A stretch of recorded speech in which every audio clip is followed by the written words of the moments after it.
Hey besties, what is up? How are you doing today? I am Emily and today I'm going to share with you my God tier books. Let's crack an Alani before we get into it. I have a feeling this might be a little bit of a long one.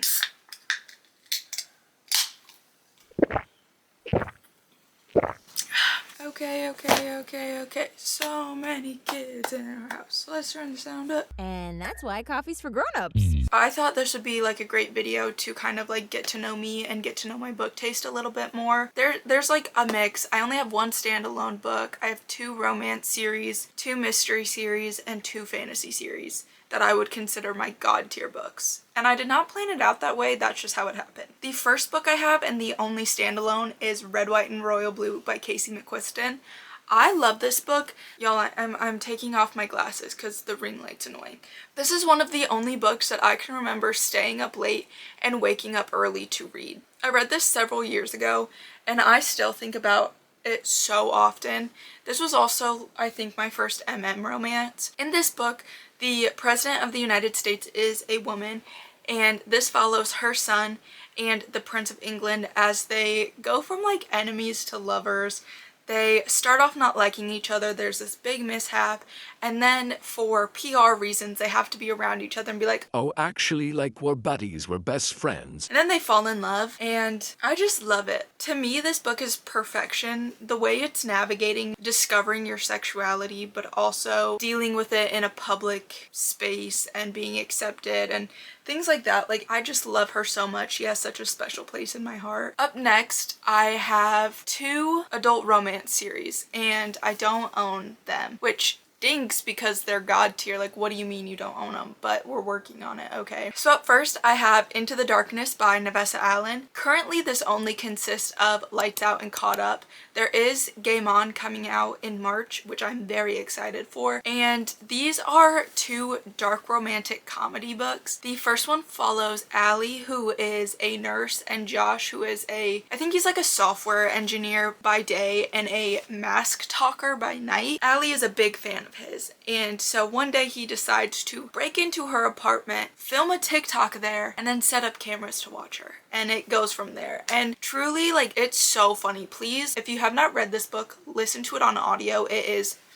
chef's kiss. These are like the first dark romance books I read, and I think they're so funny and such a great introduction to dark romance if it's not something that you've read before. And Navessa just does such a good job like balancing the comedy but not making things too dark. For any dark romance book, do check your trigger warnings, but I thought this was like a funny time. If you liked Butcher and Blackbird, I think you would like Lights Out, and vice versa. And then Caught Up gets a lot of hate that I don't understand, okay? I love Caught Up almost more than I like Lights Out. I think people's biggest gripe was they were expecting someone as like funny haha as Josh, but Junior, who was our MMC here, he's literally in the mafia. He's Allie's cousin. He's in the mafia. Like, he's not a silly haha type of guy. And then he's reconnecting with, what is her name? Junior is trying to reconnect with Lauren, our FMC, after years of being apart, after some things happened. Lauren is a spicy content creator, and so she also goes to a spicy club, and she ends up taking Junior with her, and just their exploration of their desires together I really enjoyed. I'm very excited for book 3. I'm nervous though because I don't like Tyler. And then the next romance series I have is the Windy City series. I've only read the first 3 books, Mile High, Right Move, and Caught Up. But I just feel like this whole series is going to be God tier. I love the books that I've read so far. My favorite has been Caught Up. I'm a sucker for a single dad nanny romance, okay?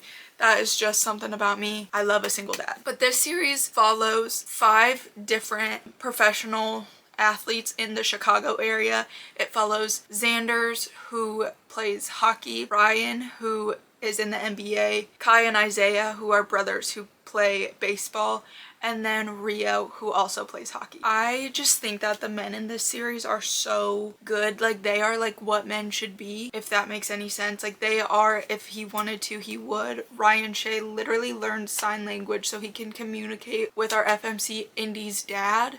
Like, what do you mean? And I just love them so much. And I love how they're all connected. Like, Xander, the FMC, is Stevie, and Stevie and Ryan, our MMC from the second book, are siblings. And it's just, they just hold such a special place in my heart, and I am hoping to read Play Along this month, so I'll let you know. Up next, we're going into our mysteries. I will say the rest of these series are YA. I am a sucker for YA. Our first mystery thriller series is The Natural series by Jennifer Lynn Barnes.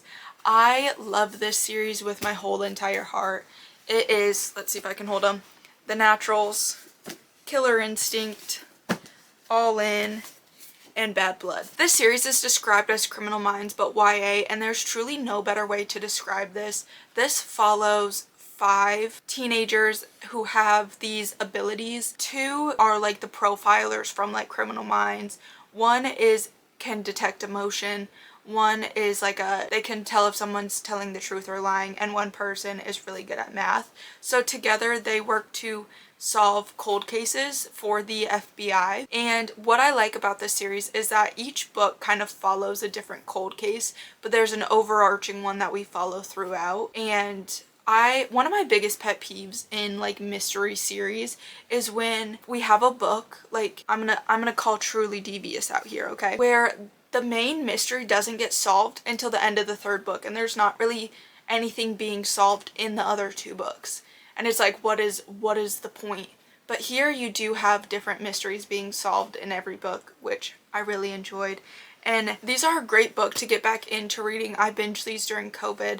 I think that the chapters are pretty short, they're pretty easy. The text is pretty big, but also there's chapters that say you. It's like the unsub, the bad guy, if you will. And it's just such a unique story. And I think I've been chasing the thrill that these books have given me ever since I read them in 2020. Also, Jennifer Lynn Barnes is an auto-buy author for me, but I don't love the Inheritance games as much. I love the Natural series. Up next, we have the series and the book that I credit to getting me back into reading. It is what made me fall in love. After I read this book, I continued to read. So that is the A Good Girl's Guide to Murder series by Holly Jackson. There is a prequel novella, but I do not recommend reading it first. I recommend reading it after all of them. But this is Killjoy. The first book is A Good Girl's Guide to Murder. The second book is Good Girl, Bad Blood. And the 3rd book is As Good as Dead. So I would recommend reading Killjoy after As Good as Dead. That's the publication order. And I just think to care for all of the characters, you should read it after. Basically, the premise of the first book is that Pip is a senior in high school, and they have to kind of do like a final project senior year. Pip decides to focus on a murder-suicide that happened in her town a few years ago, where this girl winds up dead, and a few days later the girl's boyfriend ends up taking her life, and she never really believed that the boyfriend was capable of committing this heinous act. I think there is like genuine crack in this book, and I won't take any criticism otherwise. Again, this book has short chapters, but it also has something very unique. We have like transcripts in there. We have journal entries. It's very mixed media, which I personally really enjoy in a book, and I think it helps the book go by faster. And the mystery in this just truly blew my mind. But I just think that it's just perfect. Like, I don't know, I just will not take any criticism about it. It is perfection in book form. And then there are 2 different mysteries in these other 2 books. I don't think I enjoyed them quite as much as A Good Girl's Guide to Murder, but I still love them. I still think that like they are amazing books and deserve to be on this God tier list. Low-key, I want to reread them all. So this book, As Good as Dead, is wild. If you want a wild ride, read this book, okay? I just can't. And then after you finish all 3, if you're missing the characters one day, then you can go into Killjoy. It's just super fun. So we're on to our 2 fantasy. They're trilogies. I realize pretty much everything is a trilogy. Don't come at me. And they're also by the same author. So this author is one of my favorite authors. Sue me. So the first one is the Caraval trilogy by Stephanie Garber. I think Stephanie Garber infuses her writing with magic, like genuinely. So these books are Caraval, Legendary, and Finale.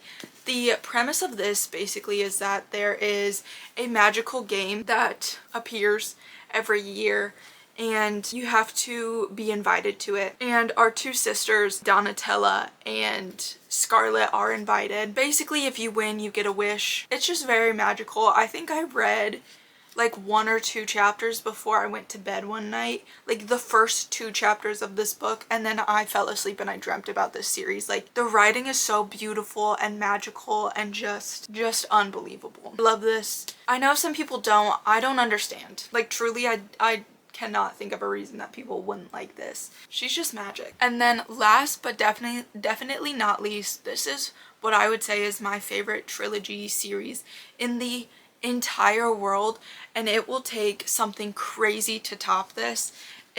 I'm sorry, like the light is so bright it's reflecting. The Once Upon a Broken Heart trilogy, also by Stephanie Garber. This is Once Upon a Broken Heart, The Ballad of Never After, and A Curse for True Love. When I say there was magic infused in Caraval, there was crack infused in this series. This takes place after Caraval, but you don't have to read Caraval to read this. You just will get minor spoilers. But basically, Evangeline goes to Jack, the Prince of Hearts church, to pray to him to stop the marriage happening between the boy she's in love with and her stepsister. And you never want to make a deal with the fate because the fate will end up winning. And this just follows the journey of that. And I will say the second book, The Ballad of Never After, is the best book in the series. Maybe one of the best books ever written. Like this series, this trilogy just feels like such a fairy tale, and that is truly the only way I can describe it. Like it just feels so magical. It feels like a fairy tale. It just is. The yearning in this book is unmatched. I don't think anything will give me the feeling that this series gave me. Genuinely, I'm not like a binge reader. I binge read these, and then as soon as I finished A Curse for True Love, I was like, let's turn it back. Again, I didn't read them again, but I definitely wanted to. If you have not read the Once Upon a Broken Heart trilogy, please read it. Like I said, there's something so magical about it. I just can't. I just love it so much. So those are my God tier books. I'd love to hear what your God tier books are in the comments below. And also, if you've read any of these books, are they God tier for you, or what were your thoughts on them? I will see you guys on Saturday. I love you. Say it back.